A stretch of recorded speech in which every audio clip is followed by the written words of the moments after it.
And so Mike, he established and leads the interfluve office in Damariscotta and lives along the banks of the Sheepscot River not far away. So today, Mike will be speaking about the technical studies that have occurred to date on the river. And as a reminder, this is a short summary, so that's a pretty dense topic, but Mike is gonna do his best to distill it into kind of a 20-minute introductory presentation, and then we will have an additional 40 minutes for questions. This will be the same format as previously with one slight change. You'll notice the committee members have decided to not be panelists for this presentation, so all questions for Mike should go through the Q&A feature, and I'll read them aloud and give Mike an opportunity to answer them. Just a few notes for everyone. The complete presentation will be kept to an hour, so we won't go beyond 5:30.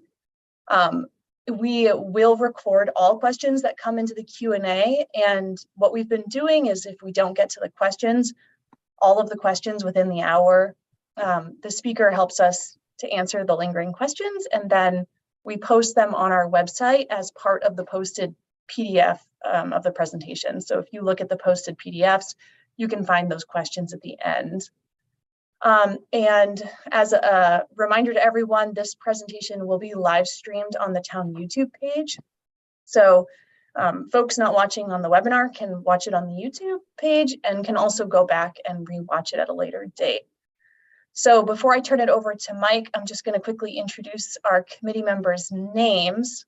We don't have time to do a full bio today because we have a tight schedule, but I'll read through the names of our 9 committee members. So that's Ray Andresen, Courtney Cease, Deborah Chapman, Elfie Owen, Ellen Reynolds, Tyler Smith, Seth Taylor, Rick Thackeray, and Susan Todd.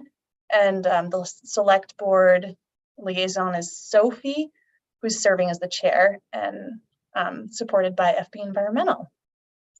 So with that said, I'll turn it over to Mike for his introductory presentation. Thanks for coming, Mike.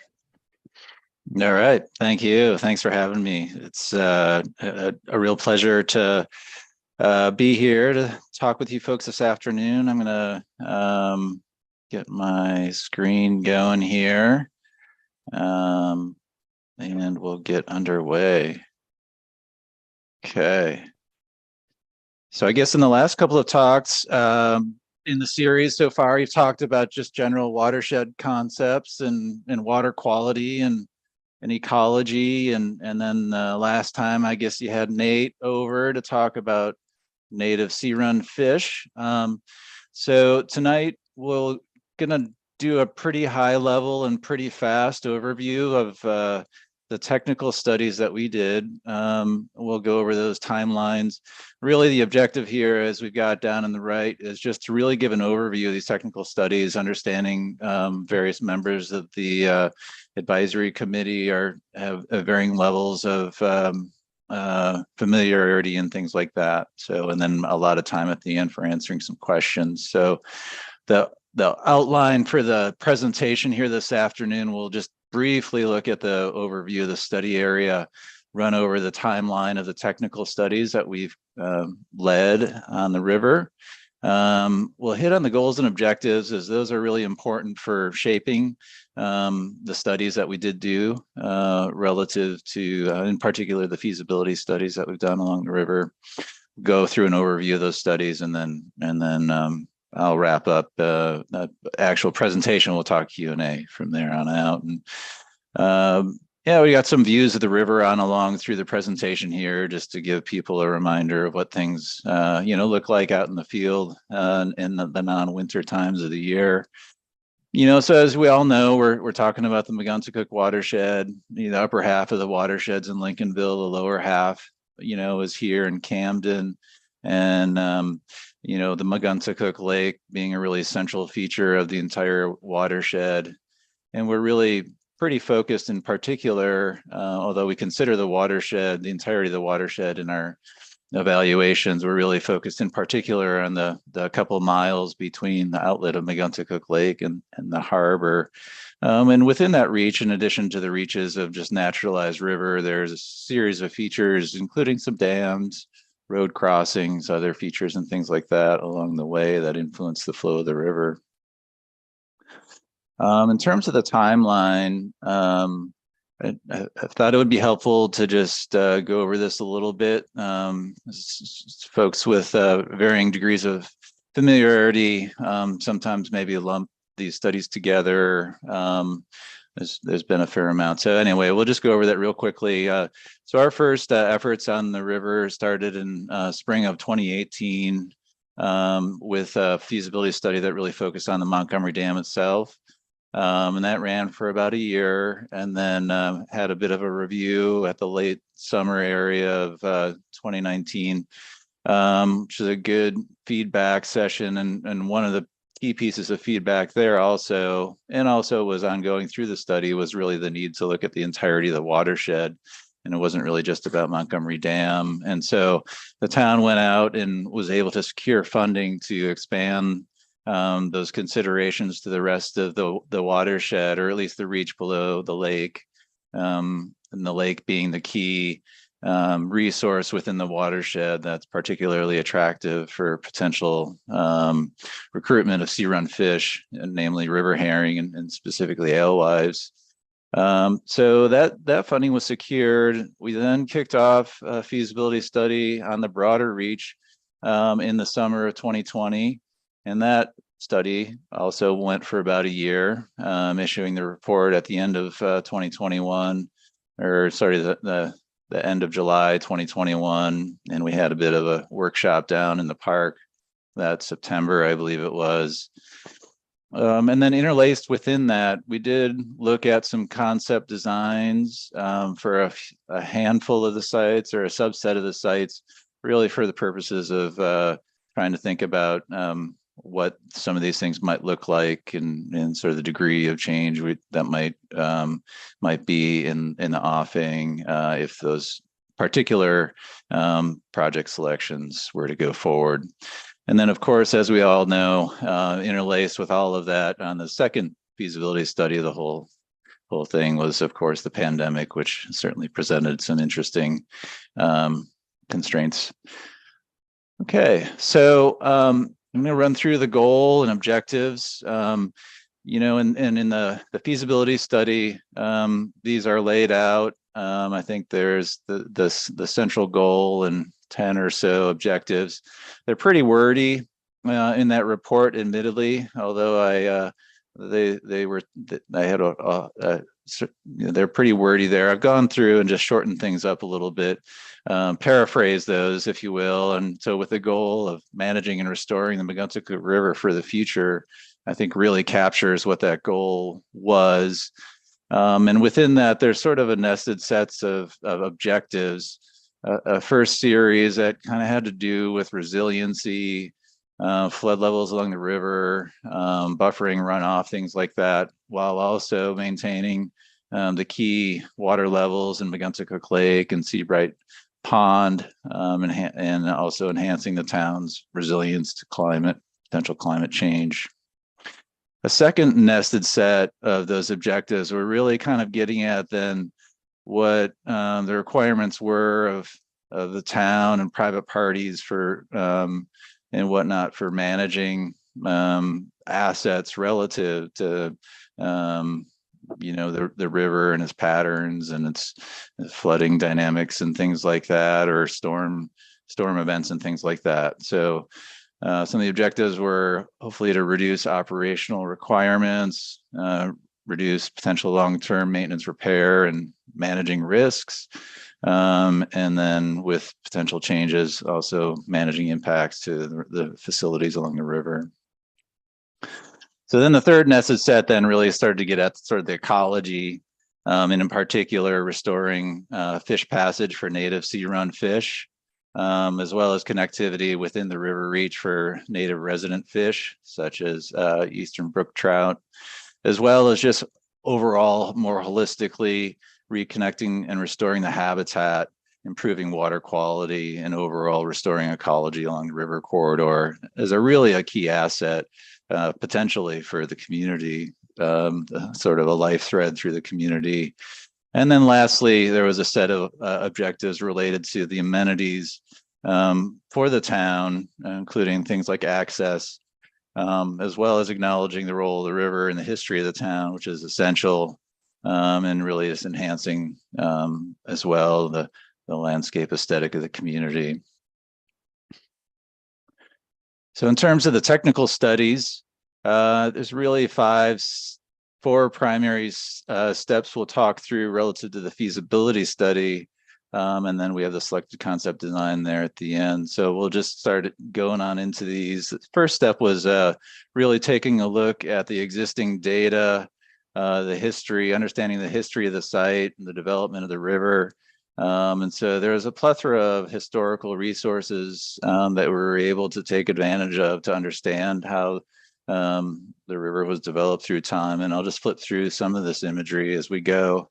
We were able to find some of this, Ken over at the library was extremely helpful with us, providing some of this content to us as well. But here we see kind of an artist rendition of the facilities around the Knowlton Brothers factories, Knowlton Street Dam area. Kind of an earlier view of the Knox woolen mills looking downstream before, much before the mill, central part of the mill was daylighted in the 90s, I guess it was, late 80s, 90s. Another view of the Knowlton Street Dam area. Here in the left, you see an era before the footbridge, an earlier era of the dam. And then we can kind of compare that to what the current conditions are. This all really helps us kind of sleuth out what's going on along the river. In this phase, we also just utilize existing reports and things, but also just existing data that might be available out there. And we do some analyses of the watershed and things like that. So, just to understand what the watershed is bringing down towards this Reacher River, how generates flows and things like that. And as one example of that, on the left side, so we've got our key study reach from Megunticook Lake to the harbor on the right, and then on the left side we've got a profile of the riverbed from the outlet of the lake through the various dams and impoundments out to the harbor. The outlet of the lake is at the upper right. The harbor is at the lower left. And so one really interesting thing we found from looking at the data along these lines is there's actually quite a significant geologic formation or feature located right about the location of the Knowlton Street Dam, something you would refer to as a nick point. And in terms of glacial processes and the way the landscape has responded to the last era of glaciation. What that does for us, though, and what it tells us is there's a pretty sharp break in the profile of the river right around Knowlton Street, and the downstream reach is, notably steeper than the reach upstream of Knowlton Street Dam. These slopes are, of course, highly exaggerated vertically. Nothing is that steep as it's shown on this graphic. But anyway, that's an example of the types of things that we glean at this phase. So then the next project phase was getting to know the river out in the field with some good experience out on the river. And this included things like surveying the bathymetry and the floodplains of the river. You see in a couple of pictures here, the picture at the left surveying the bathymetry with a depth sounder, and it's probably in Seabright Pond. Here we are surveying the floodplain on the right here, probably in the Knowlton Street impoundment area. And then in addition to the surveying of the bathymetry and the topography, a good amount of time just looking at the stream in terms of an assessment and what the structure of the bed is and sort of the habitats and the things that make up the geomorphology of the stream, and that's the shape of the river, and understanding features like bedrock and what the size of the substrate is and how that all comes together to shape the conditions of the river. And you see some pictures from that exercise here. And then we can take the results of that stream assessment to start to look at things a little bit more comprehensively, and do some mapping of features, for example, that fish will interact with on their journey from the harbor to Megunticook Lake. And you see one example of some of the outcomes of the assessment here on the right, which is showing a series of the features between the harbor and the lake. The next exercise, as you all know, there's a series of dams on the river. They've been there a long time. And dams on the river that have been there a long time can accumulate some sediment behind them. And so one of the important thing that we spent a decent amount of time doing was trying to measure the amounts of sediment that is behind the dams. And so here's just a cartoon that kind of gives a sense of what that process is like. We'll look at the side view here in the lower right, and you see the dam in place here. And you see the sort of pre-dam bed of the river in the lighter brown, and the darker brown is sort of the sediment that's accumulated by the dam. And so in measuring the volume of the sediments behind the dam, we do a two-stage survey where we measure the top of that accumulated sediment, and then we press down through it with a probe. You can usually get a pretty clear signal as to where the historical riverbed was. And we do that at a bunch of locations, moving back and forth across these impoundments to develop a mesh or a network, a grid of points, if you will, that allows us to quantify how much sediment is there. So here is a map of the approximate sediment thicknesses in the impoundment upstream of Knowlton Street Dam, just as an example of what we do with that data. And on this map, the darker brown areas are thick, relatively thicker amounts of sediment, and the darker greens are relatively thinner or almost no sediment. And so you kind of get a sense of what the distribution of the accumulated sediment is. Really, most of it in the Knowlton Street impoundment is in a couple of pretty consolidated or focused deposits there. And of the impoundments along the river that we measured, by far Knowlton Street had most of the sediment that was measured. The downstream ones didn't have much sediment at all. The next element that we did was to also sample that sediment for its chemical quality.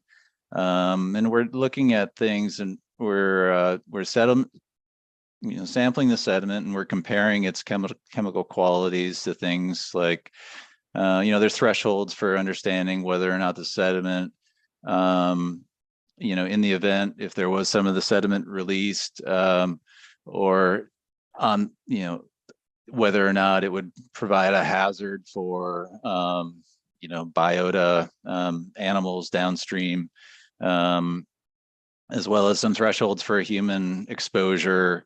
And even we take a look at it relative to scenarios if it were excavated, what its potential uses could be as a beneficial byproduct of the excavation. And so in the right here, we see the distribution of the sediment samples that we took along the river.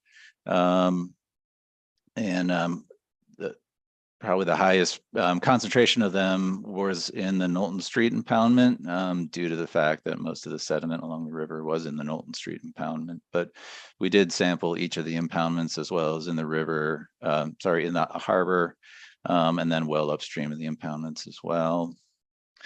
And the general trends with the sediment was similar to what you would expect from over the last couple hundred years, been a pretty hardworking river, but nothing that really jumped off the page. Fairly consistent with what you see in other urban rivers throughout the Northeast. We can talk a little bit more about that later. And then the last element of the field assessment was to look at the sort of a structural review and how the structures interface. Both the dams and other structures interface with the river. And so we see some examples here at the Knox Mill Dam, how the dam itself is integrated with the buildings on one side, bedrock and buildings on the other side, et cetera. Okay, the next major phase of work was really to look at the flow of the river. And in the highest level sense, we're looking at when we have precipitation, we have storms coming in and dropping water and snow on the watershed, how the watershed takes that precipitation, moves it through its watershed and into the river, and then how that flows on down through the river, out to the harbor, out to the coast. So in terms of the flow volumes, as many of you probably know, there isn't a gauge on the river. So we use some alternate methods in a case like that. One method is to base some estimates based on equations that are developed by the US Geological Survey and others that are based on the characteristics of the watershed, and provide some good accuracy and good representation of the inaccuracy of the estimates. The very common approach in cases like this. There is a river gauge on the Duck Trap River nearby, and so we did also did some proportioning of the flow record from the Duck Trap River over to the Megunticook River as another line of evidence of the flows. And lastly, we compare that with the flow volumes from the FEMA study that was effective, I believe, 1988. So an older study, but we look at all those and ultimately make some decisions about the flows to consider within the project analyses. So then once we've characterized what the flows are, we then put together a computer model of the river to pass those flows on down through the river channel and out to the harbor. And so the inputs into that model are the locations of the river channel surveys, such as are shown with the green lines here in the figure to the right, as well as the topographic contours of the surrounding areas and those river flow volumes that we calculated in the last step. And then, so this river model, the computer model, then calculates the flow patterns along the river. And that gives us a sense of how flows, the flow dynamics through the river. So I'll just show a couple of example results of the river modeling. And so here in this case, we're looking at a reach from Washington Street upstream to Rawson Avenue. It includes both the Knox Mill and Knowlton Street sites. And what you see there is the sort of salmon or reddish color is the estimated inundation extents or extents of what would be underwater in a 10-year flood under the existing conditions with the dams in place and things.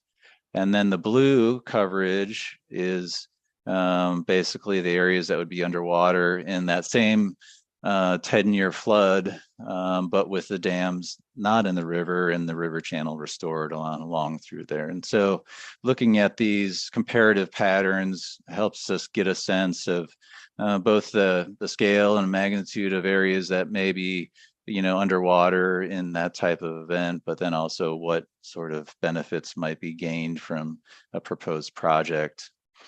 Here's another similar example. This one is for the what's referred to as the 100-year flood event. So on average, the flood that occurs once out of every 100 years.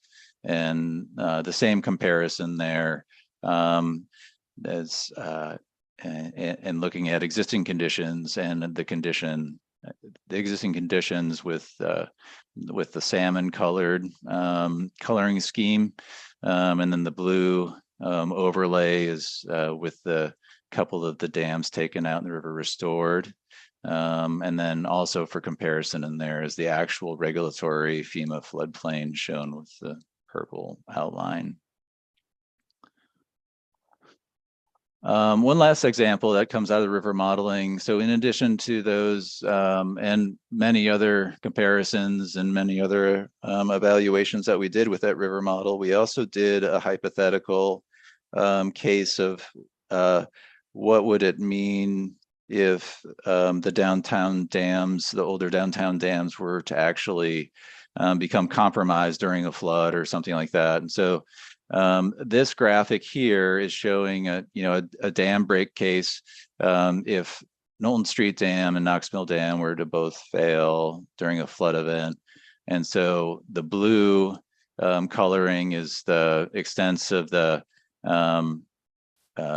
extents of that 100-year flood event without a dam failure, and then the red is indicative of the incremental additional area underwater in that dam removal, or sorry, the dam break scenario. So these are, again, just pieces of evidence that help us kind of understand, the magnitude of risk and whatnot along the river.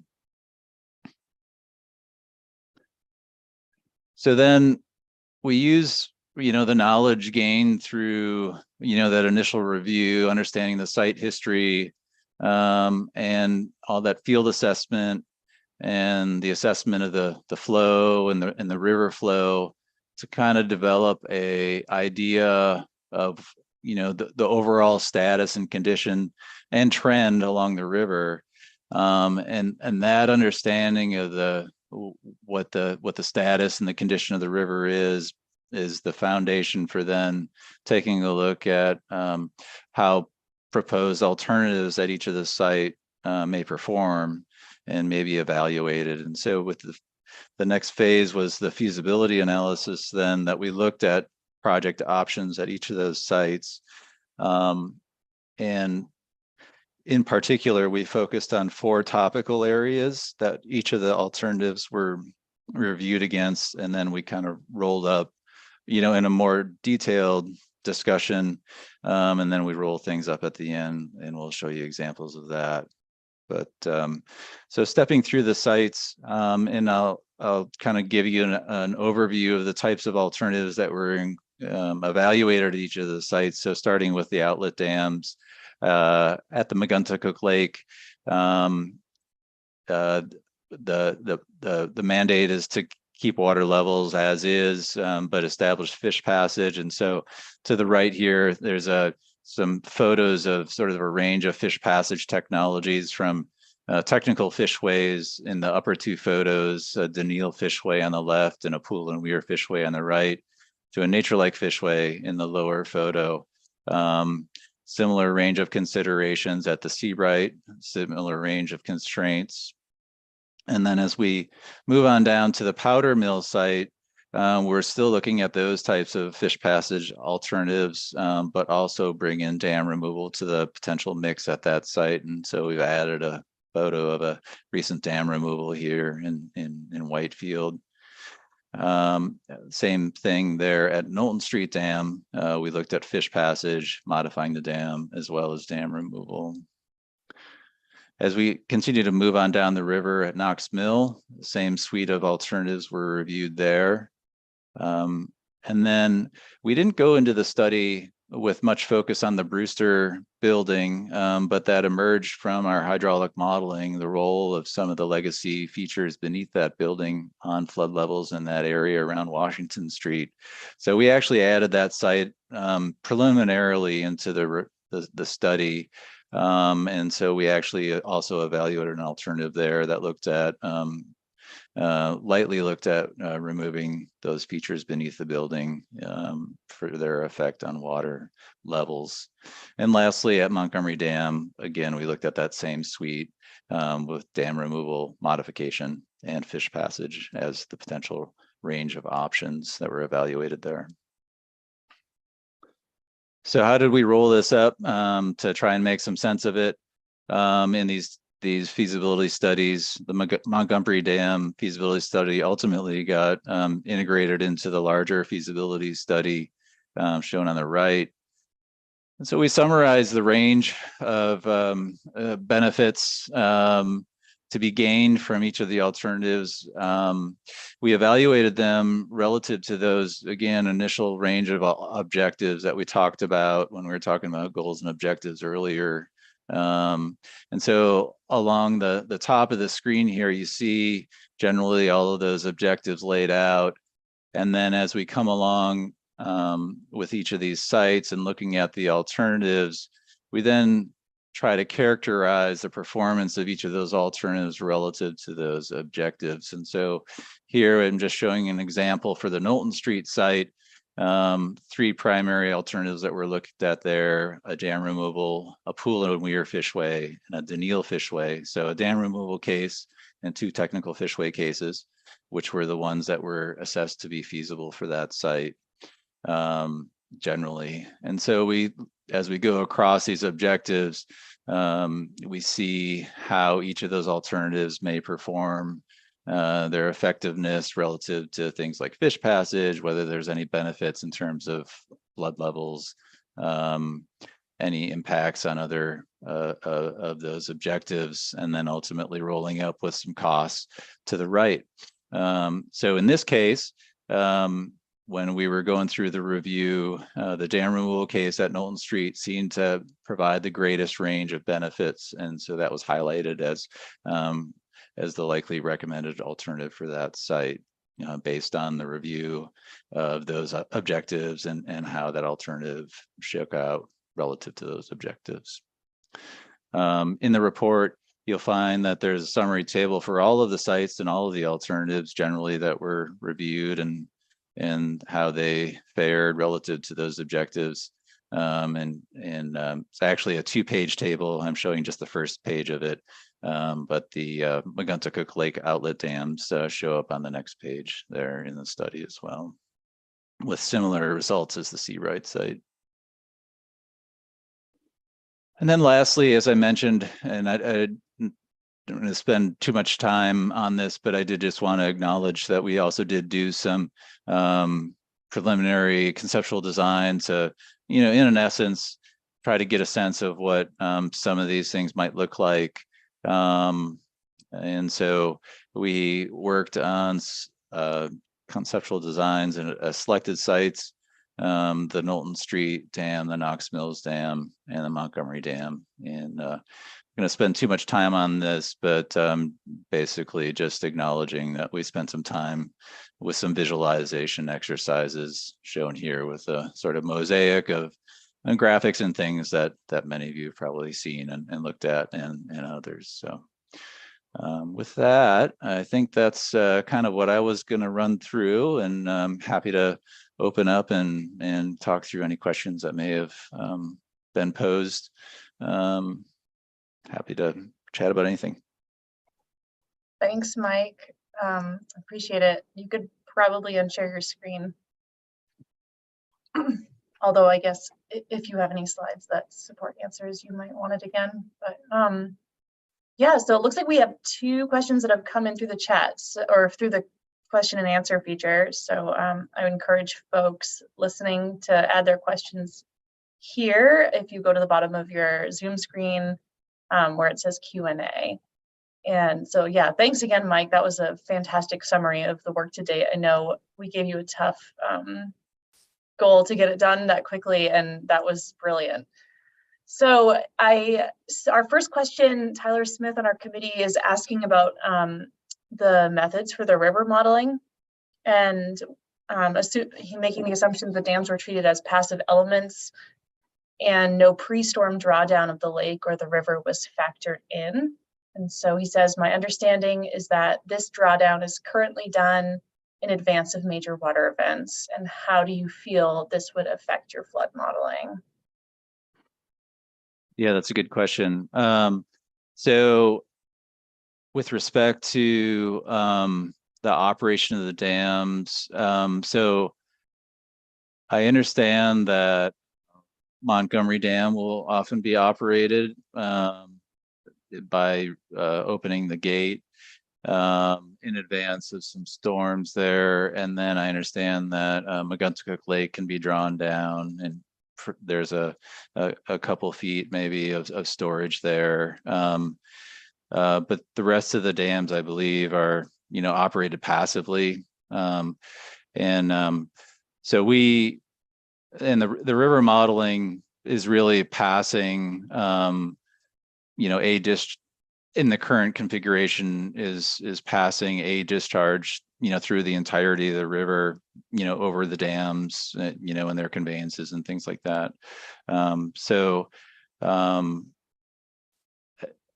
With the size of floods that we were looking at, the 10-year, the 50-year, the 100-year, in my understanding of the storage that's provided by like drawing down the lake and whatnot, which I don't believe results in a tremendous amount of storage. Is probably pretty good for sort of more typical runoff events, precipitation events and things like that, maybe on an annual basis and whatnot. But my expectation is the storage that would be provided would be pretty well overwhelmed at the size of events that were at least the ones that we looked at on this page. But certainly there's ways to look at that in more detail, and to probably quantify the benefit that is gained by operating the dams. There's certainly ways to look at that. Awesome. Thanks, Mike. We have one question about Knowlton Street Dam sediment, and I also received a few questions before your talk about sediments behind the Knowlton Street Dam from two of our committee members, Ray Andresen, in the Q&A box, and Elfie sent her questions ahead of time.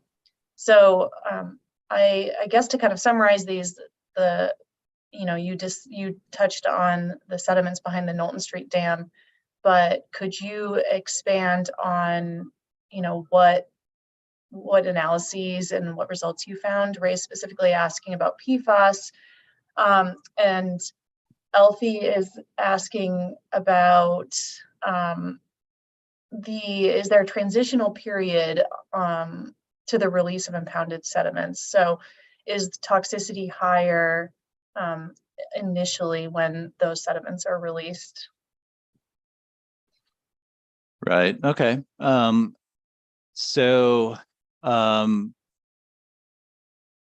and so we sampled the sediments for a sort of a standard range of constituents that it's sort of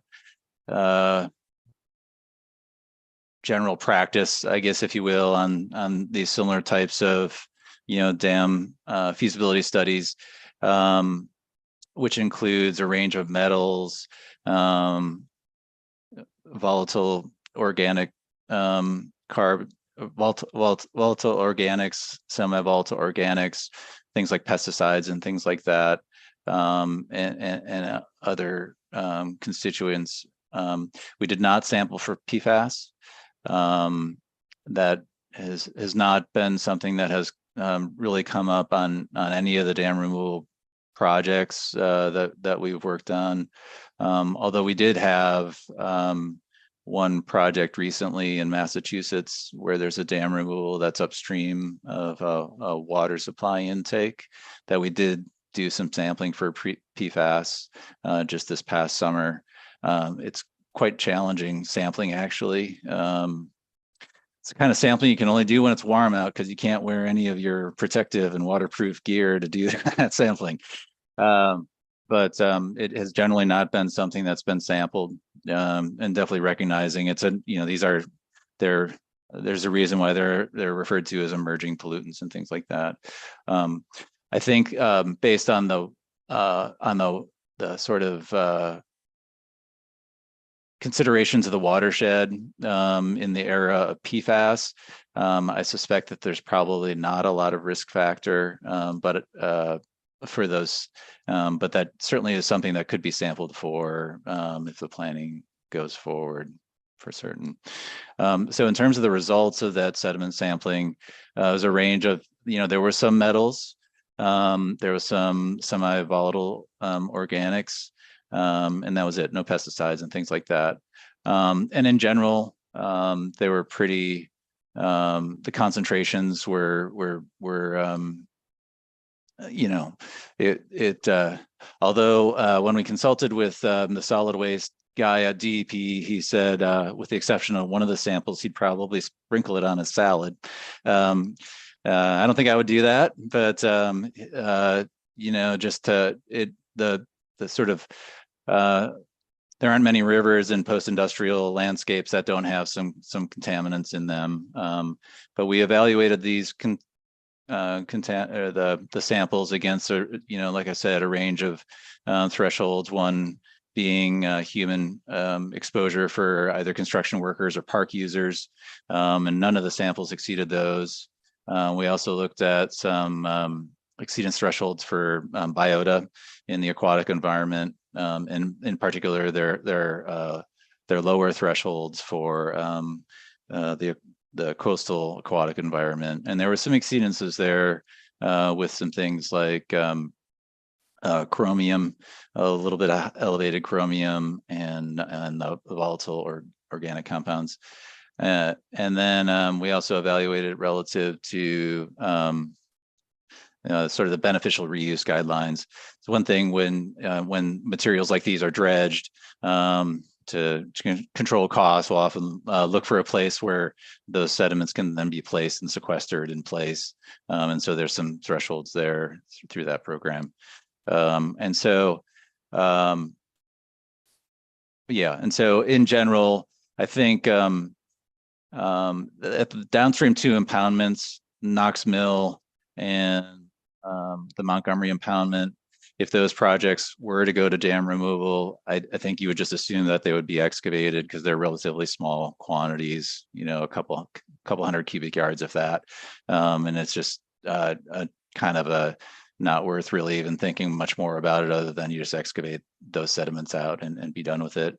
Knowlton Street, because of the volume, there's quite a bit there. And I think you could probably think about it for a minute about potentially doing a passive sediment management strategy there, but probably not. I would guess that you would end up excavating that sediment there as well. In addition to the inner harbor, the legacy of some sediment being delivered to the inner harbor and having it kind of blow up into some issues in the town, as well as, all of the road crossings and things like that between there and the harbor and whatnot. I think you'd and then also we learned when in talking with the Corps of Engineers, there's also the federal anchorage in the harbor as well, that also is not interested in receiving sediment. So there's probably a range of factors that would conspire, probably goes in the direction of removing what we would refer to as the mobile impounded sediment, probably by and large.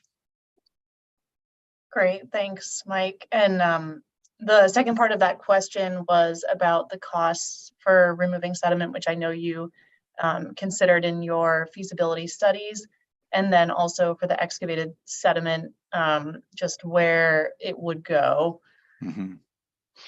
Yeah, and there's companies that sort of like that's their business to like take sediment from people and take it to other people who need things to as fill to put a parking lot on top of or something like that. And so this material, if it were dredged, it would enter into the beneficial reuse program at the state, most likely, pending further sampling. And so it could be taken and put in like sequestered in place, like a fill beneath a parking lot somewhere or whatnot. Or it could be used for daily cover, probably at landfills, or just generally landfilled. And then if there's any further sampling, found, some yards of more substantial contamination, that probably would just go to landfill. But yeah, it's a cost for sure. Thanks, Mike. Yeah. And DEP, for everyone on the call, would have extensive monitoring programs of the locations where that sediment goes. Yeah, they keep track of it. Yeah. Okay, great. So I'm going to skip to a question from a member of the public here, asking if a phased approach had been considered. So I think we're making the assumption here that in the case that the recommendations in the feasibility study were implemented, is it best to work from the lake to the harbor or vice versa? And I suppose you could answer this from a few different perspectives, ecologically and financially. Yeah. That is an interesting question. There are a couple of different ways to think about it. It's sort of in a completely unconstrained world with no financial constraints, no like property access constraints or other complexities. You'd probably start at the downstream end and just work sequentially up to the upstream end. But in practice, as these types of projects are implemented, there's invariably varying degrees of complexity. And some of them will take longer to plan than others. And so I would anticipate that you probably won't end up following that perfect sequence from the harbor up to the lake. There's also some other conventional wisdom where you would start from the upstream and go downstream, leaving the last one in place. That could potentially facilitate ease of permitting. Penobscot Bay is Atlantic salmon water and things like that. And so, yeah, as you know, in some instances, I like the outlet stream in China Lake system, they left the last one or the downstream most one for last because it facilitated their permitting in terms of ESA consultations and things like that. So there's a few different ways, but you know, at the 6 or 7 sites with improvements, you know, there's a number of years, you know, and then ultimately, you know, often it's pretty opportunistic as well.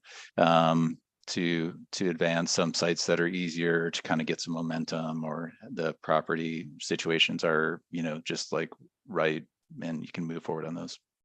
Yeah. Yeah, thanks. That was a comprehensive answer. Let's see, what else do we have here? There's a question about inflation and how you think kind of in a rough way inflation has impacted your original cost estimates for the project.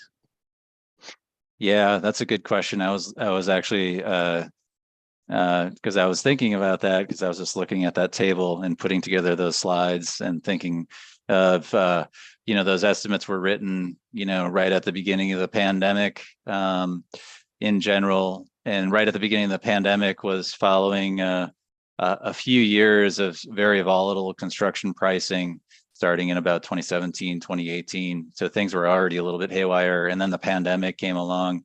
In general, we, between sort of March, April of 20 to March to the same time in 22, we've just been generally going 40%. I would say to this point, probably 50% in general. So if I were going to rewrite those estimates today, I'd you know, that's probably the orders of magnitudes of increase we'd be looking at. And with some time, we'll see how things, you know, maybe settle out and whatnot. But, you know, in particular, fuel, durable goods like steel, and then also in particular, labor is what contractors have really been running into a very, very hard time getting hold of labor. So. Yeah, that's certainly touching on and pretty much every project going on right now. It's challenging. Okay, this question states, this is from Deb Chapman, who's on our committee. What are the adverse effects of removing each of the dams? So we probably don't have time to walk through each dam to talk about adverse effects of removing them. But if you have any like big picture feedback or thoughts on adverse effects that you might encounter from dam removal on the river. And of course, I guess we already talked for a while about, you know, sediment release. Yeah, I guess I would say I'd maybe slightly rephrase it as the potential adverse effects. You know, so sediment's one that is often reviewed, and I think a review of that case here is that it's manageable. You know, another one sometimes with those fresh sediment surfaces or fresh, you know, impoundment beds, if you don't proactively address them with revegetation strategies, sometimes you'll see proliferation of invasive vegetation, something that we try to plan very hard to not have happen. But that's another one to think about. And then there's, you know, the ones like the interaction, you know, Knox Mill, for instance, on one side, it's built into the building. On the other side, it's anchored into the bedrock.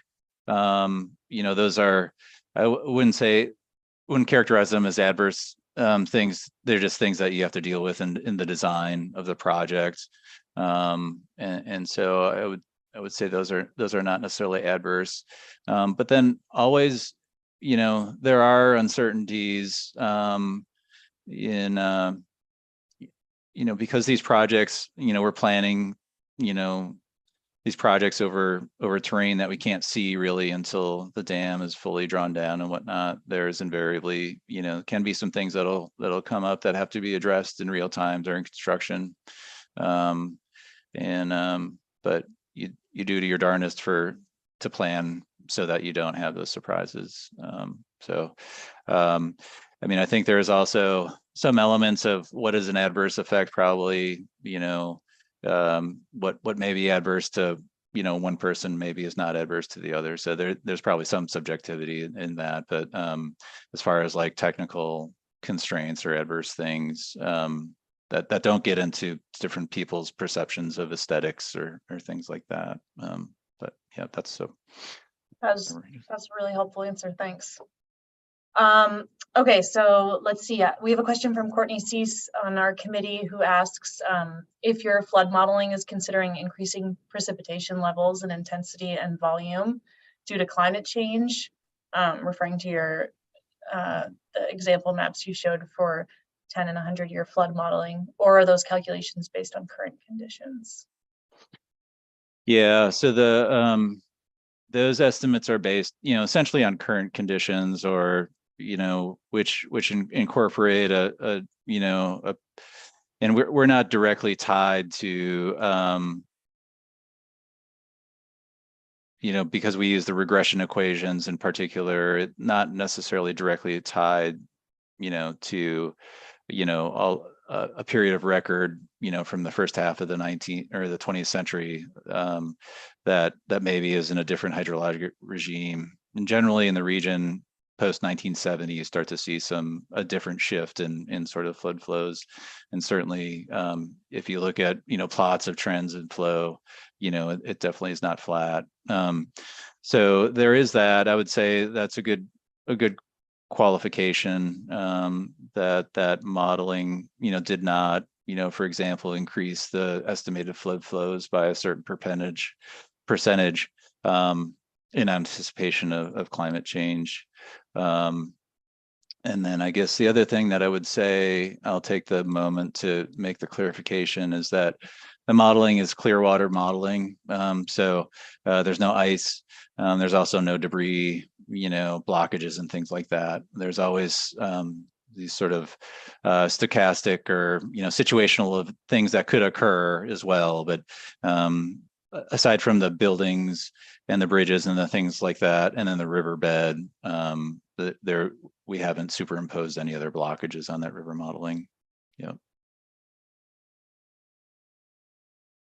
Great, thanks, Mike. Let's see, we have some additional questions about flooding. We are hoping to have flooding be the topic of a presentation for the speaker series later on, because we know there are a lot of unanswered questions or confusion around flooding. So that is something you can expect in the future, although we do have the next few presentations planned out. So it won't be for a few months. But I will, given that information, Mike, you can punt some of these if you need to. We have 4 minutes left. But to follow up on the flood modeling that you did, are any of the flood models based on failure of the East, West, or Seabright dams? In the presentation, you focused on an example from downtown. No, we didn't evaluate dam breaks from those dams. Seabright has an emergency action plan that Wright Pierce engineers did a very qualitative dam break scenario associated with that. That's a high hazard dam. And then we did not with Megunticook Lake either. And I think the thought in doing the 2 downstream dams is that those upstream dams are being inspected all the time. Or not all the time, but every 3 years, and being maintained and things like that, whereas and are generally in newer shape, whereas the Knowlton and the Knox Mill, given their proximity to the downtown and the fact that they're so old and not necessarily being inspected or things like that. I think that was the rationale behind looking at those two. Great, thank you. There's 2 questions in this one, but I'm going to focus on the first one because we haven't touched on it at all. Could you briefly touch on what happens next. And what the current work that Interfluve will be doing is through NIFWIF, the objectives, the time frame, deliverables, etc. So basically, like what's building off the work that you have already done. Yeah, and so I'm sure a number of people are aware that the town was invited by NIFWIF to submit an application for some additional funding. And so each of those sites are at different degrees of development and different degrees of sort of resolution of what an alternative that could be carried forward are. And so like I said, the town did receive some funding to move those projects, all of the sites forward, in addition to picking up some additional assessment work, that is related to things like stormwater in the downtown area around Washington Street and the public safety building and the Brewster building area. There's sort of nexus there, as well as some areas along Roston Avenue out by the pump station and whatnot that has some inundation issues. But starting from the upstream going downstream, so the outlet dams and then Seabright, there still needs more discussion about what the actual sort of best alternative is there amongst the fish passage alternatives. So the scope of activities that was included in that grant was to sort of take that through that next series of conversations into a conceptual design for a selected one. The Powder Mills, Knowlton Street and Knox Mills sites were included in that grant as design projects, as was the Montgomery site. Recognizing at the Montgomery site, there's still quite a bit of discussion ongoing and needed as to what the ultimate solution ends up being there. But yeah, so that would be the sort of slate of things that as opportunities present themselves to start moving on those would be the things at each of those sites. Great, thanks, Mike. We do have about 8 open remaining questions that we'll record, but it's 5:30, so we'll take all these down and we'll connect with Mike offline and get answers to these questions posted. And as a reminder, if you go to the Megunticook River Citizens Advisory Committee website and you click on the PDF presentation that we post at the end, we will have these questions listed with some answers in there. It will take us a few days or the rest of the week to get to that, just as a heads up. So yeah, thank you so much, Mike. That was fantastic and really fun to listen to and helpful. And for everyone on the webinar, thank you so much for joining us. We really appreciate the turnout. And our next presentation is going to be on the 3rd Tuesday of April, so that's April 18th. Again, as a webinar from 4:30 to 5:30. And we will have Ken Gross from the library speaking with us on the history of the river. So that should be a really fun talk to listen to as well. So thanks again. Yeah, and everyone have a great night and enjoy the sunshine that is still out there, at least in my window. All right, thanks everybody. Yep, look forward to all future conversations. So yeah, take care. Thank you.